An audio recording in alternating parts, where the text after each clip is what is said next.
I'd like to introduce Roger Hallam. Roger is co-founder of the global environmental activist movement Extinction Rebellion, theorist of civil disobedience, and author of Common Sense for the 21st Century. Only non-violent rebellion can now stop climate breakdown and social catastrophe. Roger, the floor is yours. Yeah, thanks very much. Yeah, well, I've done quite a few of these presentations, as you can probably imagine, and one of the things I notice is when people are talking about the climate crisis, and let's call it a climate crisis to start off with rather than climate change, okay? There's just an avoiding of actually getting down to what the actual figures and the killer facts are. You know, we're just endlessly told that there's this problem and it's quite amorphous and way off and what have you. But the fact of the matter is, over the last 10, 20 years, we pretty much know what's going to happen. And what's going to happen is mass starvation and social collapse. And that's already locked in. I just want to say that again, because I think it's important to sort of grasp what we're talking about here. We're talking about mass starvation and social collapse in the next 10, 20, 30, 40 years. No one quite knows, but we know it's coming. And the reason we know it's coming is because it's physics, right? This isn't a matter of ideology. It's not a matter of personal opinion. It's a matter of physical laws. I think people may have noticed that in the press in the last few days, there's been a report coming out that has the new sensitivity analysis on the climate. When we get to 560 parts per million of CO2 equivalent, then we're going to be locked in and experiencing 5 degrees centigrade global temperature increase.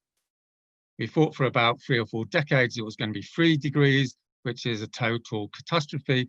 5 degrees is in the territory of human extinction. In case you're not aware, 5 degrees centigrade is actually 10 to 15 degrees centigrade above today's temperatures inland, which means on a hot day, it's something like 20 to 25 degrees hotter than it is today, which means you can't grow food because you can't grow food over 30 degrees centigrade. What that means is mass starvation. What that means is a large part of the globe is going to become uninhabitable, not for a year or two, not for a decade, not for a century, but for tens of thousands of years, potentially forever. That's what we're facing. That's where we're going to. And it's the physics, right? It's not really open to debate anymore. I can give you a few other stats just to support it. At 4 degrees centigrade, the tropics are going to be uninhabitable for 6 months of the year, according to a recent paper. At 35 degrees centigrade and high humidity, the wet bulb effect is locked in. If people aren't aware of what the wet bulb effect is, maybe you should understand what it is, because it means death in 6 hours. It means the body can't cool down. At 2 degrees centigrade, the estimate from a recent paper is 1 billion people will be subject to this sort of extreme heat. Subject to this sort of extreme heat basically means they're going to die or they're going to be on the move. And that increases by 1 billion people every degree centigrade. So that's 3 billion people at 3 degrees, 2 billion people at 3 degrees, and so on, up to 5 degrees. So where's all this nonsense about 1.5, we're going to keep below 1.5? Where's all this nonsense about 2 degrees, you know, we can stay below 2 degrees? Everyone knows in the scientific community there's a carbon lag, and there's a figure on it. You can look it up. It's around 0.6. So we're 1.1 at the moment, plus 0.6, I make that 1.7. So why is the whole scientific establishment winding away about 1.5 degrees? It's a mass delusion situation. And we can add on all the other things which individually would be a mass catastrophe on their own. We've cut down 17% of the Amazon at 20 to 25%. It goes into a feedback system, which means it dies back and it's gone. That means we're contributing carbon to the atmosphere because we haven't got the trees. We can throw in methane, we can look at forest fires, we can look at water vapor, we can look at a whole load of feedback mechanisms that have already been locked in, which means even if we stopped putting carbon into the atmosphere tomorrow, we're already heading for a mass catastrophe. The other thing that people don't really talk about is what precisely does this mean for the average person, for the average British person, for the average student at Cambridge? Well, let's start off with what it means most, especially at the moment. It means economic collapse. What does economic collapse mean? It means that you're losing your jobs, you're losing your income, your house drops in value, you haven't got an education, the NHS collapses. If you thought that was completely ridiculous, think about what's happened for the last 3 months. What happens next is hunger. Hunger is a driver of social collapse. If you don't understand that, then look at some history. When people get hungry, they start killing each other. It's very rapid and it's not pretty.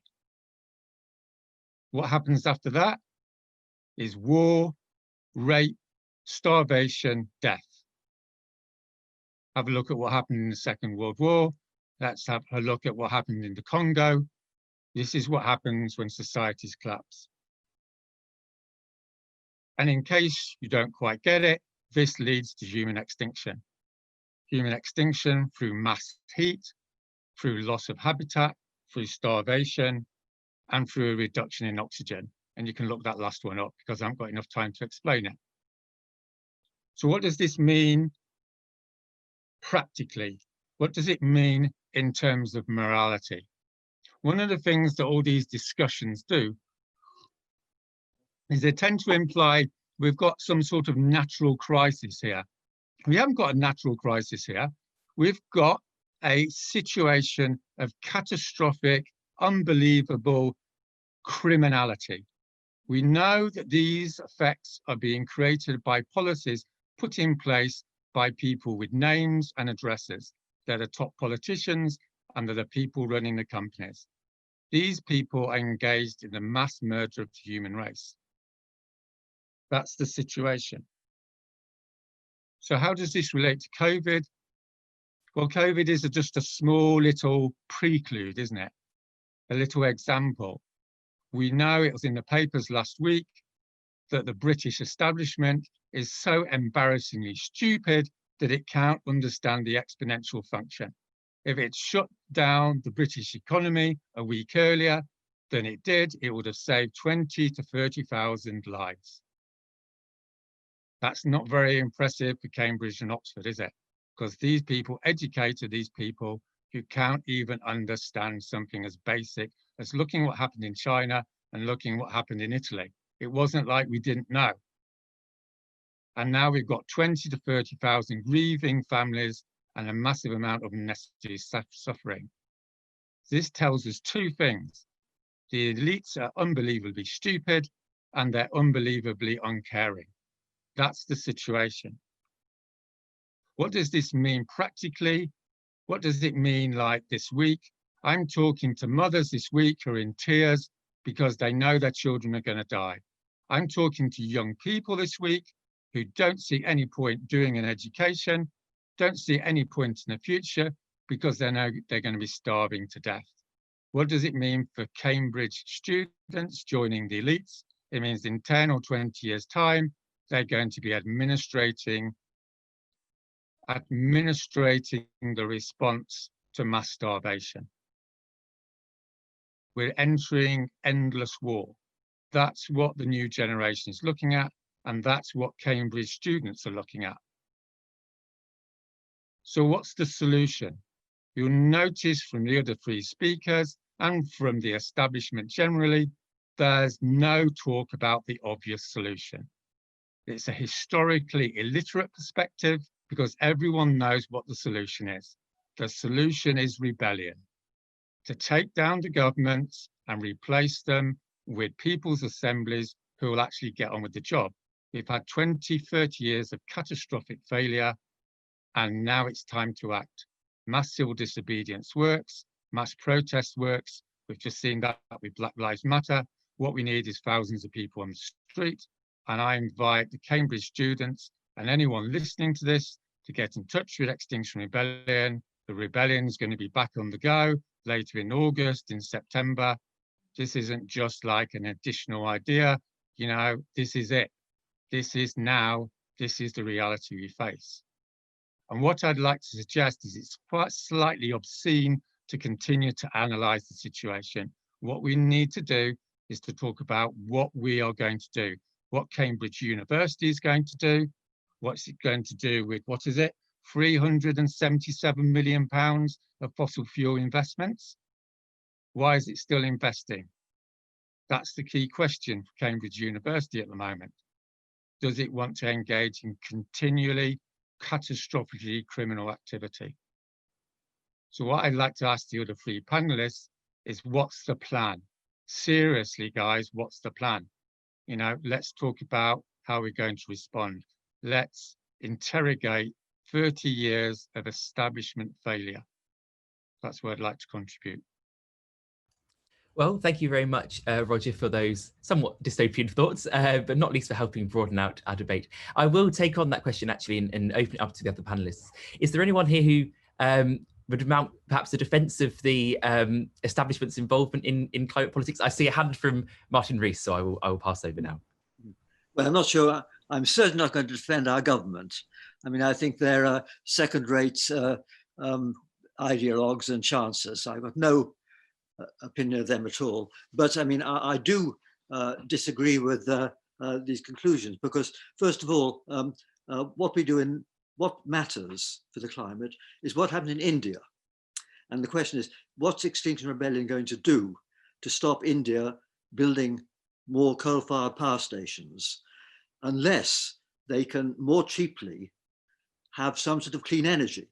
And so my recipe is that we ought to be encouraging researchers in the UK and worldwide to really have a blitz on clean energy R&D and deployment, so that we can help India to leapfrog directly to a carbon-free economy and a less devastatingly poor economy than they have now. So I think to turn England into a sort of anarchy and do nothing for India is going to make the world far worse. So I think we want to use the fact that we in the UK can, if we have this commitment and the idealism of young people, we can really make a big difference if we accelerate R&D and redeploy effort away from, say, aviation into clean energy, and also into better ways of growing food that are more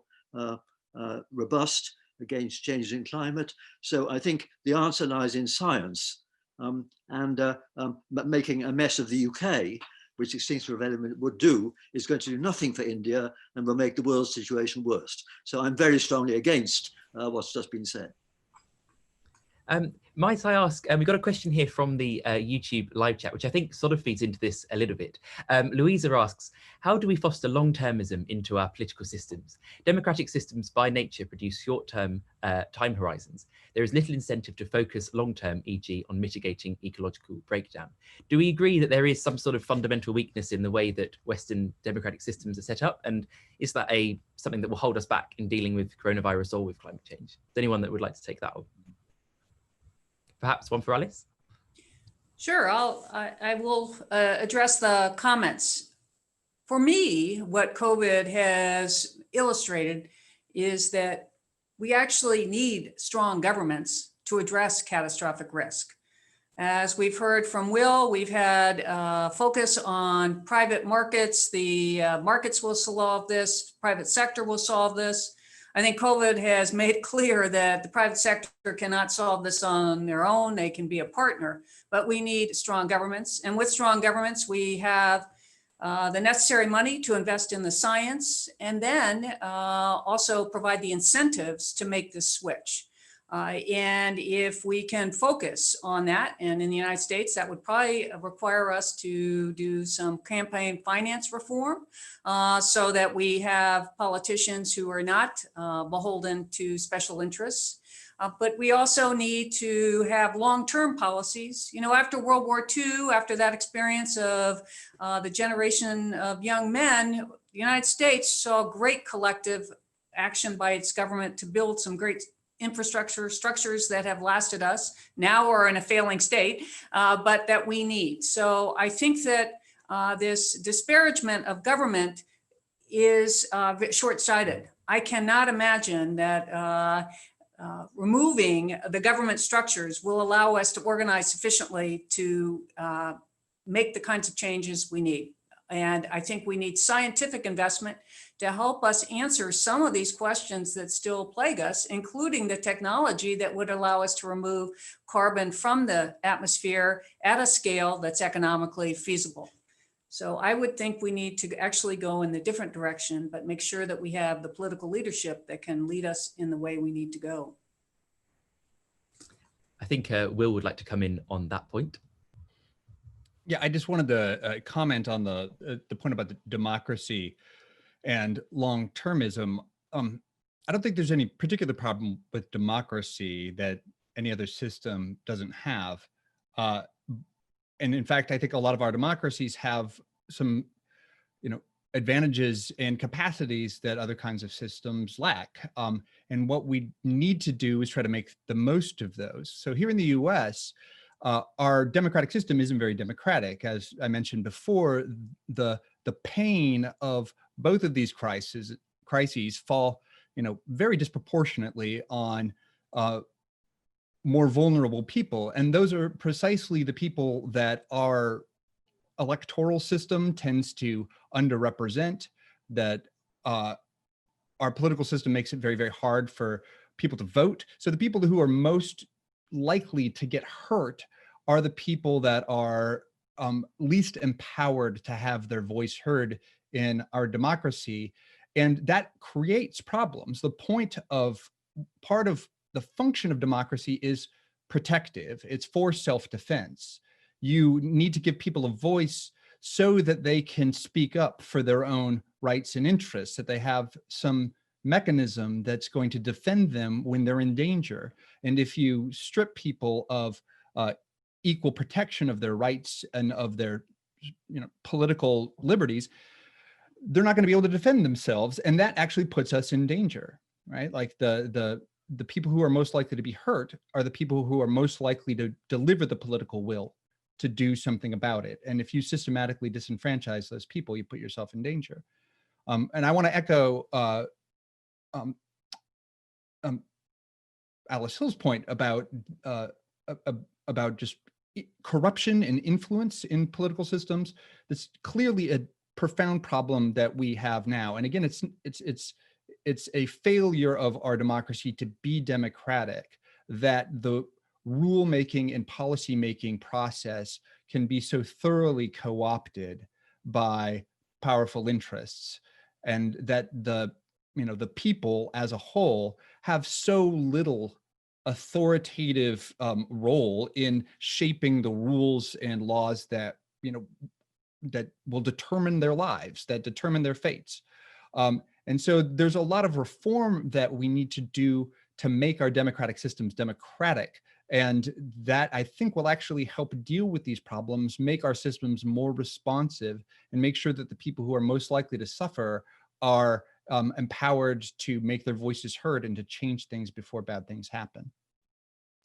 Okay, we've got a couple of panelists who want to make a point. I thought I'd just expand on that and say, if our current systems are not enormously democratic, and this is perhaps one for Roger again, are there better ways of getting citizens involved, and what beyond kind of direct activism? I know there's talk in the YouTube live stream there about citizens' assemblies. What sort of role do you think that they might play in improving the system? You speaking to me, yeah? Yeah. Well, I just want to come back just to make clear that I think that with all due respect and what have you, the last three panelists, what you've said is all wishful thinking, ironically, because there's no theory of change. There's no actual plan. There's just a wishing that the system will get better. What we need to understand is how systems become better. And in times of extreme corruption, we know how that works. It comes through popular protest. And we also know from social science over the last 30 years, the most effective mechanism of dealing with governmental corruption and criminality is mass participation civil disobedience, which means thousands of people disrupting capital cities until governments change or are reformed. What we're talking about here is creating stronger government, not less government. That's what the plan is. And the reason why thousands and tens of thousands of people around the world are engaging in civil disobedience is the pennies dropped that establishment organizations and establishment figures have no plan. There's no plan here. And that's why people need to take to the streets. And the other thing to say is, if they don't take to the streets, what we're dealing with in the next 10, 15, 20 years will be violent uprisings. Because when Daily Mail readers and such like realize that their prosperity has been destroyed by the carbon elite class, they are not going to be happy. They're not going to be committed to non-violence like Extinction Rebellion is. And that's why I'd invite you all, particularly Lord Martin Rees, to come and join us and sit in the road in London, just like Bertrand Russell did, right?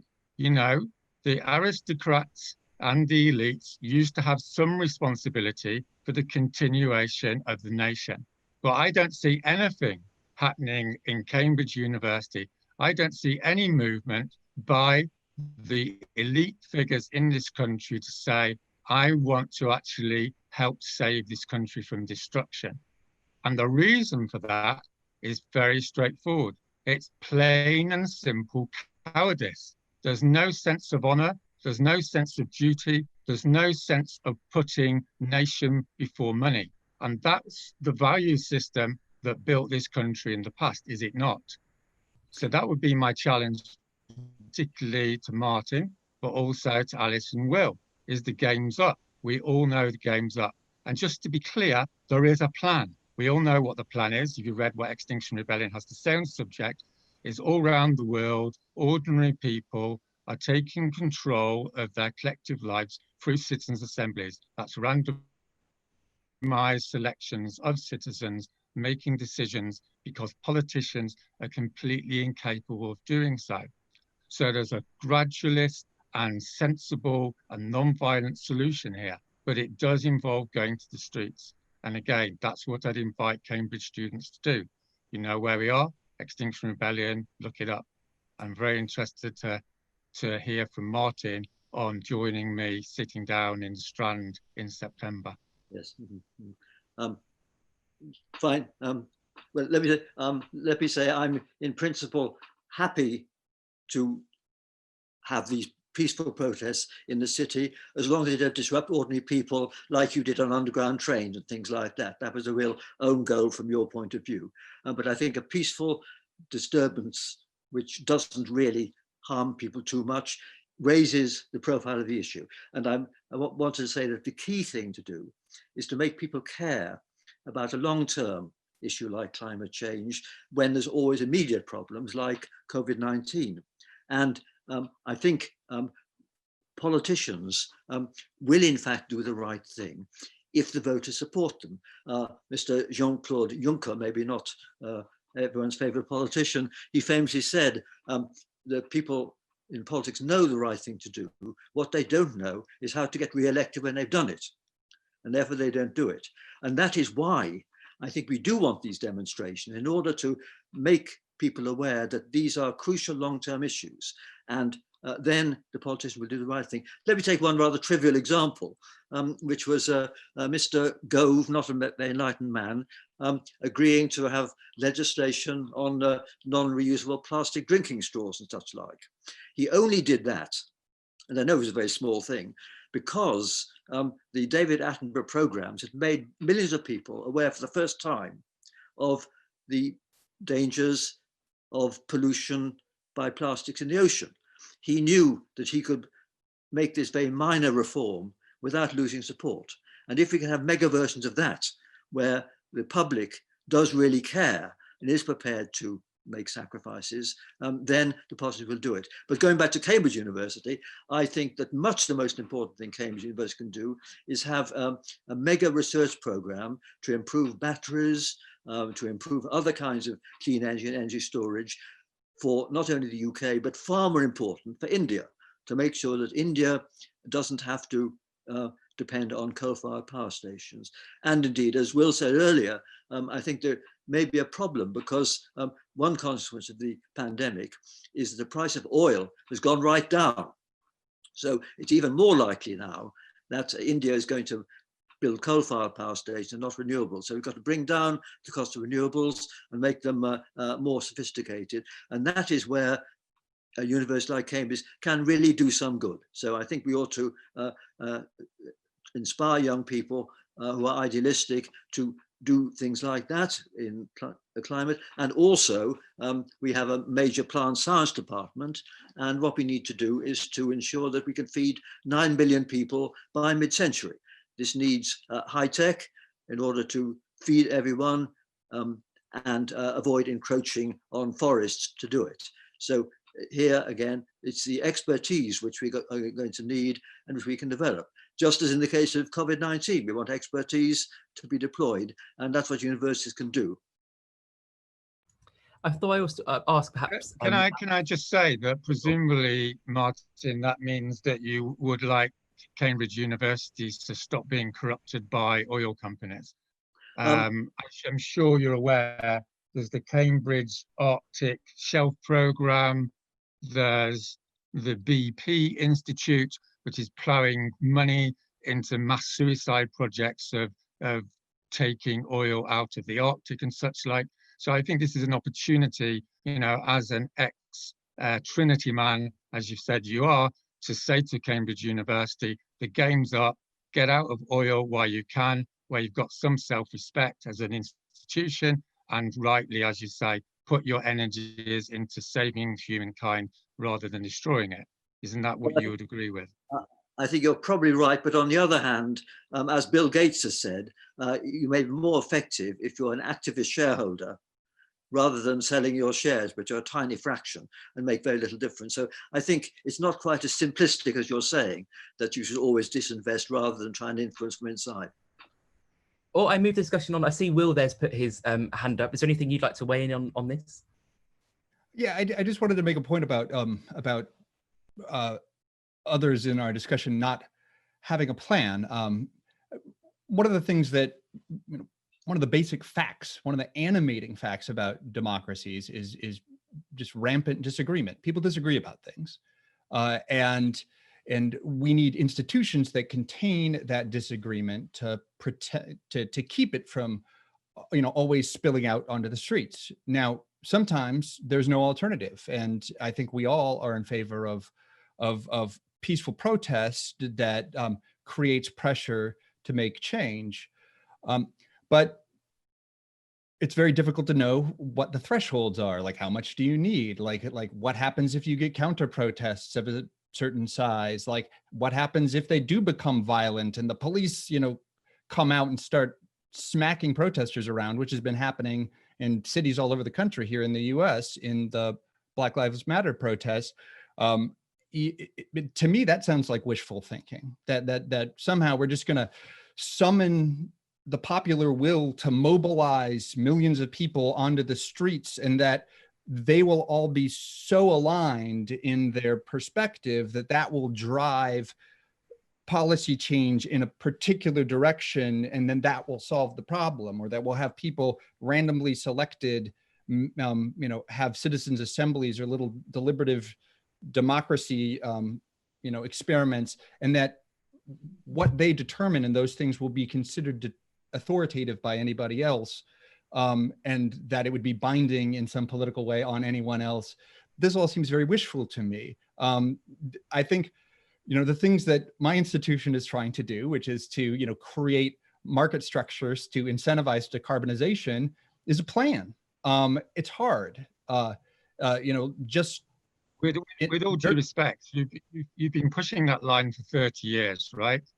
And carbon emissions have gone up 60% globally since 1990, since the scientists told the world that we're heading towards ecological catastrophe. So it's totally, like, intellectually ridiculous to want to continue to pursue something that's catastrophically failed. everyone knows that civil disobedience Or isn't guaranteed to work. should But, give Martin a bit more, Will rather, a little bit more room just to expand on his proposals there for a second. Well, I was just going to mention that this is the kind of establishment